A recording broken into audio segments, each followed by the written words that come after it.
अच्छा जी, Pakistan Tehreek Insaf youth wing के ज़िला सदर राव मोहम्मद यासर ने को तहरीक इंसाफ हकीकी बनाई है। उनका क्या इरादा है वो उनसे पूछेंगे बाद में, लेकिन अभी ब्यूरो चीफ जियो न्यूज़ लाहौर रईस अंसारी साहब हमारे साथ मौजूद हैं। रईस साहब, सबसे पहले तो ये बताइए, चौधरी परवेज़ इलाही की तलाश भी जारी है, वो पाकिस्तान में है?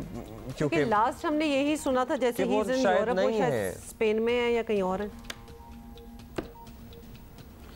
देखिए, पहली बात तो यह है कि जो हमारी इत्तलात हैं उसके मुताबिक जो है जो चौधरी परवेज़ इलाही हैं वो जो है वो लाहौर में ही हैं। अभी कोई ऐसा एविडेंस नहीं है कि वो मुल्क से बाहर चले गए हैं जो लेकिन पुलिस जो अब तक फर्म है रात तक कि उनकी अपने फ़ोन की लोकेशन है वो ज़ोरुल्लाही रोड, यानी जहाँ उनके घर हैं सबके, चौधरी बजात का, चौधरी शुजात का, परवेज़ इलाही का, उनके भाइयों का भी, तो वो वहीं पर हैं। सामने उनके मोनिस इलाही का भी है, लेकिन वो मुकम्मल तलाशी के बाद अब तक उनको जो है वो मुमकिन नहीं हुआ कि तलाश कर सकें। अभी ऐसे कोई एविडेंस नहीं है कि जो मुल्क से बाहर चले गए हों। बाकी जो दूसरी बात रही, जो एक मैं अभी आपकी बात कर रहा था, थोड़ी सी जो आप चलो आप कह रहे थे कि जो 9 मई का वाक़या हुआ उस पर जो है रेत की दीवार साबित हुई है तहरीक इंसाफ, बिल्कुल ठीक है, लेकिन थोड़ा फ़र्क देखें, पंजाब में और KPK में ये रेत की दीवार में बड़ा फ़र्क है। पंजाब में जितने कई नोन चेहरे आने शुरू हुए, लेकिन उसके मुकाबले में अगर आप KPK में देखें तो उस तरह खामोशी है। और दूसरी जो लाहौर में जिस तरह पंजाब में ऑपरेशन हो रहा है, जो हमने फुटेजेस देखी हैं, देखिए इसमें कोई डाउट नहीं, जिसने हमला किया है कोर कमांडर हाउस जिना, उस पर उसको सज़ा होनी चाहिए और पूरी सख्त तरीन सज़ा होनी चाहिए उनको, इसमें तो कोई दूसरी राय नहीं है।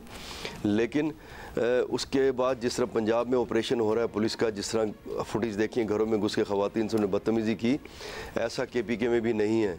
वहाँ 1-2 वाक़यात हुए हैं, लेकिन उन्होंने कहा है कि ये हमारी रवायत नहीं है घरों में घुस के ख़वातीन के साथ बदतमीज़ी करना, लिहाजा आइंदा इस पर मोहतात रहे पुलिस। तो KPK में जो दीवार है इसकी तहरीक इंसाफ की, उसमें और पंजाब में बड़ा फ़र्क है। वहाँ 1-2 अननोन चेहरे आए हैं, अभी उनके नोन चेहरे वज़ीर आला हैं, परवेज़ खटक हैं, और भी बड़े नोन चेहरे हैं जो वहाँ से किसी ने अभी तक जो है नहीं छोड़ा तहरीक इंसाफ को। तो क्या ये वैसे आने वाला वक्त बताएगा कि एक शायद स्ट्रैटेजी भी हो, अदरवाइज़ अगर किसी ने हाथ सख्त करना हो तो KPK भी कितना ही दूर है। अब ये बताइएगा रईस साहब के, और ये जहांगीर तरीन साहब की एक्टिविटी का क्या मामला है, कहाँ तक पहुँची? ऑलमोस्ट कितने दर्जनों की बातें सुन रहे हैं कि दर्जनों लोग इनके हमरा हैं और राब्ते में हैं और जल्द ये कोई बड़ा सियासी धमाका करने वाले हैं। जी बिल्कुल, जब ये तहरीक इंसाफ बनी थी तो उस वक्त भी जो दर्जनों लोग थे वो जो जहांगीर तरीन है वो इन्होंने इकट्ठे किए थे और वो इमरान खान से मिलाते रहे, और जिसमें लातादाद पार्टियों से लोग छोड़ कर आए। तो अब वो उनके राब्ते में भी थे और उनके राब्ते में भी हैं और उन्होंने राब्ते तेज़ कर दी हैं, और जिस तरह ये कह लें कि उन्हें कहा गया उसके मुताबिक भी वो चल रहे हैं। और दूसरी जो आपने बात की और यासर की, ये तो क्या कहते हैं वो क्या पिद्दी का शोरबा, वो अभी एक यूथ विंग के सदर मुल्तान के, उन्होंने अपनी एक जमात बना ली। ऐसी जमातें कई बनती हैं, पीपल्स पार्टी में भी 1-2 बन गई थी, MQM में भी बनी। तो ये अभी तो अगर जब जो जहांगीर तरीन अनाउंस करेंगे तो उसकी थोड़ी कोई वर्थ भी होगी, क्योंकि उसमें कुछ ऐसे लोग हैं जो जिन्हें कहते हैं इलेक्टेबल हैं, वो किसी भी पार्टी में चले जाएँ वो इलेक्ट हो जाते हैं, तो उनकी तो कोई वर्थ होगी। लेकिन जहाँ तक रही यासर साहब की बात, तो एक मुल्तान की हद तक उन्होंने अपने एक हकीकी बना ली है। उनकी तो ऐसा कोई लीडर भी नहीं है इसके तहरीक इंसाफ के। तो ये जो जहांगीर तरीन है, इनके राब्ते बहुत तेज़ी से चल रहे हैं और उनसे मुलाकातें लाहौर में भी लोगों की हुई हैं, उनके दूसरी भी और मुलाकातें हो रही हैं। और जो हमारी इत्तलात हैं कि जब ये पंजाब का मुकम्मल करेंगे उसके बाद ये KPK में भी राब्ते करेंगे। अब वहाँ से कितने लोग टूटते हैं वो तो बात की बात है, कितना वो प्रेशर बर्दाश्त कर सकते हैं। और जहाँ प्रेशर से बात याद आई कि जिस तरह परवेज़ इलाही हैं, सब ये कह रहे थे कि परवेज़ इलाही जो है वो भी छोड़ देंगे, लेकिन आप थोड़ी सी हिस्ट्री देखें कि मुस्लिम लीग काफ कभी भी हुकूमत से बाहर नहीं रही, और उसके बाहर रहने की वजह शायद आपके सामने है कि जो इल्ज़ामात अब लगे, जो केसेस बने, और जो परवेज़ इलाही के कार ख़ास से मोहम्मद खान भट्टी, उनकी 25 करोड़ की स्टॉक की चीनी भी बरामद हो गई, उन पर केसेस बने। इसलिए जब तक ये हुकूमत में रहे ऐसी कोई चीज़ इनके सामने भी नहीं आई, और अब भी जो है वो वापस सब हुकूमत में आ गए हैं। लेकिन जो मेरी इत्तलात हैं परवेज़ इलाही के बारे में कि वो प्रेशर जब उन पर आएगा शायद वो छोड़ जाएंगे PTI, लेकिन मुस्लिम लीग काफ में शामिल नहीं होंगे। वो शायद अपनी पार्टी बना लें, क्योंकि जी बड़ी खबर है, वो मतलब वो वापस नहीं जाएंगे कि जी बिल्कुल, जो मेरी इत्तलात है इसलिए वापस नहीं जाएंगे कि जो मोनी सलाई हैं वो चौधरी शुजात के बेटों के तसल्लुत बर्दाश्त नहीं करते, और जो चौधरी शुजात के बेटे हैं अब वो भी मोनी सलाई का तसल्लुत के साथ रहने को तैयार नहीं है। जो हमारी इत्तलात है शुरू हुआ था, जो अगली जनरेशन है इसमें। तो यानी आपके कहने का मतलब है रईस साहब के जो छोड़ना था, जिन्होंने खान साहब को छोड़ दिया, मुनस जो है वो रहेंगे साथ, ऐसा ही कुछ कह रहे हैं। मुनस शायद अपनी पार्टी में, या फिर अपनी पार्टी जो है नहीं, मुनस हाँ मैं बता रहा हूँ, मुनस जो है जब ये परवेज़ लाई छोड़ने का फैसला करेंगे, अभी वो जब गिरफ्तार होंगे फिर पता लगेगा कि कब छोड़ रहे हैं।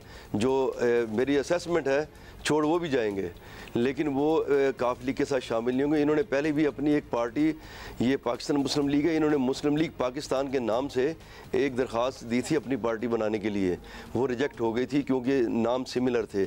उसमें जो मुनस लाई के सेक्रेटरी थे वो उनके नाम से वो जमा कराई गई थी। तो ये जो अपना परवेज़ लाई हैं, ये अब काफ लीग में बेटे नहीं लेंगे और मुनस भी नहीं जाएगा, और ये कहीं अपनी पार्टी बनाएंगे या और कहीं शामिल हो सकेंगे। अच्छा रईस साहब, Hammad Azhar still on the run, police ज़ाहिर है छापे मार रही है उनके घर वगैरह पे। जब लोग कहते हैं ना कि ये होना नहीं चाहिए, मतलब पंजाब पुलिस के तरीक़ा कार से जो वाकिफ़ है, मतलब अपने बचपन से और उससे भी पहले से यही होता आया, जब कोई मुल्ज़िम अपने आप को पेश ना कर रहा हो तो उसके घर वालों को ही जाकर पूछा जाता है। ये कोई अचंभे की बात तो है नहीं, ऐसा तो पहली दफ़ा तो हो नहीं रहा।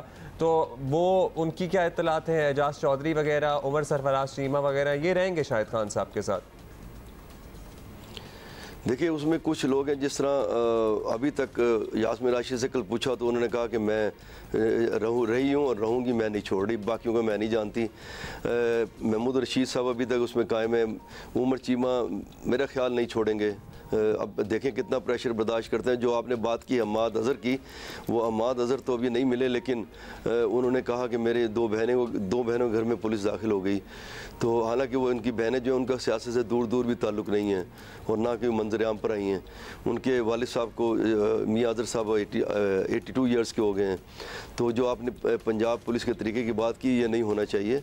देखें अगर मैं कसूरवार हूँ तो मेरी बहन का तो ताल्लुक़ उससे नहीं है ना, और या मेरे बच्चों का ताल्लुक़ उससे नहीं है। तो ये चीज़ें अल्टीमेटली ऐसी चीज़ें नहीं होनी चाहिए। जी रईस साहब, बहुत बड़े बड़े नाम जैसे फवाद चौधरी हैं, कर मुसर्रत चीमा, शीरीन मज़ारी, उन्होंने बिल्कुल छोड़ दी पीटीआई को और उन्होंने कहा कि कुछ तो ब्रेक ले रहे हैं, कुछ कह रहे हैं अब हम सियासत में वापस आएंगे नहीं। उन पे कुछ और टाइप ऑफ प्रेशर था, क्योंकि अगर उमर चीमा, यास्मीन राशिद, इवन शाह महमूद कुरैशी साहब वो कहते हैं कि अभी भी हम पीटीआई के साथ हैं, तो ये किस किस्म का प्रेशर है? जो कुछ अभी भी अलाइंड है, कुछ ने बिल्कुल ही हाथ धो दिए हैं कि जी हम तो इनके साथ हैं। ये लोग आते हैं प्रेस कॉन्फ्रेंसों में तो कहते हैं हम पे कोई प्रेशर नहीं है, कुछ तो है। देखिए बिल्कुल आप ठीक कह रहे हैं। आप सबकी सबसे पहले शीरी मज़ारी की आप बॉडी लैंग्वेज देखें, किस तरह कंधे उनके झुके हुए थे, आंखें उनके नीचे थीं। और हामिद मीर साहब ने एक बात कही थी कि जो उनके साथ हुआ, उनके ख़ानदान से वो टच थे। तो वज़ीर आज़म शहबाज शरीफ को जब ये बात निकलेगी तो सारी दुनिया में जवाब नहीं दे पाएंगे। तो उनको इत्तला थी, हमें भी कुछ इत्तलात हैं। प्रेशर तो पूरा प्रेशर तो है, क्यों नहीं है। आप उनकी बेटी की बातें सुन लें जो पहले थी, या आप सुन लें। और आप बाकी जो जितने भी आ रहे हैं, ये गालिबन क्या मलाइका बुखारी हैं जो आपने सुनाया था। जी, मलाइका बुखारी। जब ये प्रेस कॉन्फ्रेंस स्टार्ट करते हैं, जब आप ये प्रेस कॉन्फ्रेंस स्टार्ट करते हैं, आप इनकी आंखें देखा करें, इनकी बॉडी लैंग्वेज देखा करें कि ये किस प्रेशर में आए हैं। अब जिस तरह आपने बताया पंजाब पुलिस के कसूर मेरा दाखिल वो मेरी बहन के घर हो जाते हैं, तो इसलिए उन्हें भी प्रेशर का सामना है। और जो जिस तरह मुसर्रत जमशेद चीमा है, उनको अंदर से भी प्रेशर था, लेकिन उनका मसला ये कि उनके 2 बच्चे हैं जिनको पहले एक बार जहर देने की कोशिश की गई थी।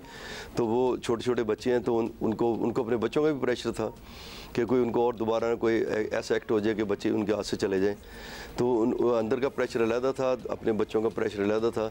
अभी एजाज चौधरी साहब तो प्रेशर नहीं लिया, क्योंकि थोड़ा सा महमूद रशीद और एजाज चौधरी ये जमात इस्लामी के पुराने लोग हैं, ये किसी हद तक प्रेशर बहुत बर्दाश्त कर लेते हैं। इन्होंने पहले भी ये चीज़ें देखी हुई हैं, काफ़ी सख्तियाँ देखी हुई हैं।